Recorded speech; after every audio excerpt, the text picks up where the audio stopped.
আজকে তো সারাদিন অনেকগুলো টার্মিনাল ভিজিট করব। তো আমার যেটা প্রাইমারি ম্যান্ডেট সেটা হচ্ছে ইনভেস্টমেন্ট, আপনারা যেটা জানেন, আর হচ্ছে জব ক্রিয়েশন বাংলাদেশের জন্য। তো আমি ইনফ্যাক্ট এই এপিএম এর যে ওদের যে হেডকোয়ার্টার নেদারল্যান্ডসে, ওখানে গিয়েছিলাম গত মাসে। তো এবং ওনাদের পোর্টের যে ওনারা তো বিভিন্ন দেশে পোর্ট অপারেট করেন, আপনারা জানেন যে ওনারা ওয়ার্ল্ডের সবচেয়ে one of the biggest port operators. তো ওনাদের যেই সিইও, তার নিচে চিফ ইনভেস্টমেন্ট অফিসার বলে একজন আছে, উনি আমার চাকরিটা আর কি ধরেন ওনার ওই কোম্পানির হয়ে করেন। তো ওনার সাথে আমার একটা ইন্টারাকশন হয়েছিল, আমি ছোট্ট করে গল্পটা একটু বলি। সেটা হচ্ছে যে উনি বলছিলেন যে ওনার ছেলে এবং তার বন্ধুরা তাকে জিজ্ঞেস করছিল যে আপনি কী চাকরি করেন, মানে আপনি হোয়াট ডু ইউ ডু। তো উনি বলেছেন যে আমি এরকম বড় একটা পোর্ট কোম্পানির চিফ ইনভেস্টমেন্ট অফিসার। তো এইটা তো আমাদের জেনজির জন্য এটা ইম্পর্টেন্ট না যে আপনি একটা পোর্ট কোম্পানির বড় অফিসার। তো বলছে যে না, তো আপনি অ্যাকচুয়ালি মানুষের জন্য কি করেন। তো ওইটার এক্সাম্পল হিসেবে ওনারা এত 60টার উপরে দেশে অপারেট করেন, কিন্তু এই সব কিছুর পরে বাংলাদেশে ওনারা এখনও শুরু করেননি।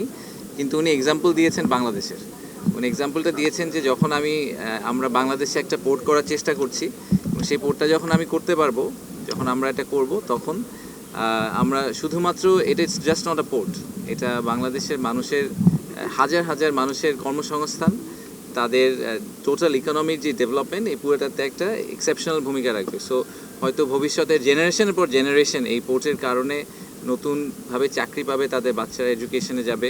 So this is one journey, যেই জার্নির ভিতর আমরা যারা পার্ট হতে পাওয়ার সুযোগ পাচ্ছি, আমরা we are becoming part of history. So আমাদের একটা হিস্ট্রি তৈরি করার সুযোগ আছে। আমরা সব সময় বলি যে বাংলাদেশের কিন্তু প্রায় 50% পপুলেশন হচ্ছে গিয়ে 25 বছরের নিচে বয়স, তাই না? সো এটা এত ইউনিক, আপনি পৃথিবীর আর কোনো দেশে এই পপুলেশন পাবেন না।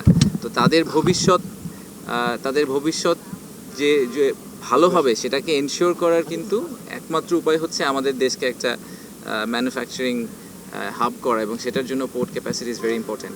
তো আমার সাথে ওনাদের যেই কথা হয়েছে, সেখানে প্রাইমারি যেটা ওনাদের অ্যাসেসমেন্ট, সেটা হচ্ছে যে এখানে এই পোর্টটা করতে, এটা একটা obviously state of the art এবং গ্রিন একটা পোর্ট হবে, এবং এই গ্রিন পোর্টটা করতে ওনাদের রাফলি $800 মিলিয়ন মতো লাগবে। এই পুরাটাই এফডিআই হিসেবে বাংলাদেশে আসবে, এখানে কিন্তু সরকার কোনো 1 টাকাও দিচ্ছে না, এবং পুরাটাই ওনারা বিদেশ থেকে ফরেন ডিরেক্ট ইনভেস্টমেন্ট হিসেবে আনবে।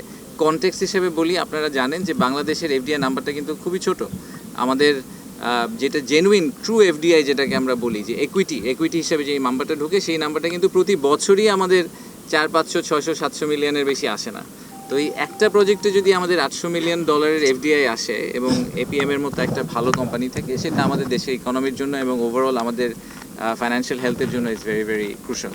সো আমরা এই জন্য সরকার থেকে চেষ্টা করছি যে আমাদের লং টার্ম ভিশন বা অ্যাম্বিশনের সাথে এটা aligned. At the same time এই কোম্পানিটা গ্লোবালি খুবই ওয়েল রেপুটেড, তাদের অপারেশনাল এক্সপিরিয়েন্সও খুব ভালো। তারা ওই নলেজটা নিয়ে আসবে, তারা গ্রিন পোর্টের কনসেপ্ট নিয়ে আসবে বাংলাদেশে, এবং আমাদের আশা হচ্ছে যে এর মাধ্যমে অনেক মানুষের কর্মসংস্থান হবে, এবং অ্যাট দ্য সেম টাইম আমাদের যে ওভারঅল এফডিআই নাম্বারটা, সেই নাম্বারটাতে একটা সিগনিফিক্যান্ট স্পাইক হবে। সো এই কারণে আমরা আর কি এই প্রজেক্টটাকে খুবই সিরিয়াসলি, খুবই ডেডিকেটেডলি ট্র্যাক করার চেষ্টা করছি। বিরা থেকে ট্র্যাক করার মূল কারণ হচ্ছে ইনভেস্টমেন্টের পিসটাতে। সো আপনারা প্রায়ই দেখবেন যে আমরা হয়তো এটা নিয়ে কথাবার্তা বলবো, কারণ আমরা ওনাদের সাথে খুব কাছাকাছি একসাথে কাজ করার চেষ্টা করছি। ধন্যবাদ। এপিএম মানে হচ্ছে এপি মোলার মার্ক।